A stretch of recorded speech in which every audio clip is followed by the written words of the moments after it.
મેઘરજના શ્રીજી બાપા નર્સિંગ કોલેજમાં blood donation camp યોજાયો હતો. જેન્ટ્સ પીપલ્સ ફાઉન્ડેશન અને રામાણી બ્લડ બેંકના સહયોગથી યોજાયો હતો. બ્લડ ડોનેશન કેમ્પ આકસ્મિક સંજોગોમાં બ્લડની જરૂરિયાતોને પહોંચી વળવા મુખ્ય ઉદ્દેશ છે. આજના આ કેમ્પમાં 50 કરતાં પણ વધુ બ્લડ એકત્ર કરાશે અને કોલેજના વિદ્યાર્થીઓ અને વહીવટી સ્ટાફે કર્યું હતું બ્લડ ડોનેશન.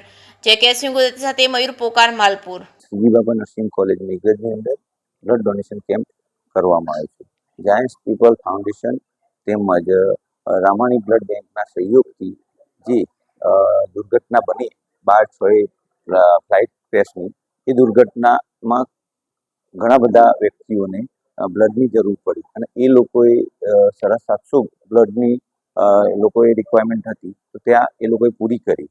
તો અમને એવું થયું કે ભાઈ ચલો આપણે પણ આ સહયોગમાં ભાગરૂપ થવું જોઈએ. એટલા માટે અમે આજે શ્રીજી બાપા નર્સિંગ કોલેજની અંદર જાયન્ટ્સ પીપલ ફાઉન્ડેશન તેમજ રામાણી બ્લડ બેંકના સહયોગથી આજરોજ 50થી વધુ બ્લડ બોટલ કલેક્શન કરવાનો ટાર્ગેટથી અમે કરીશું અને વધુની જરૂરત પડશે તો બી અમે કરીશું.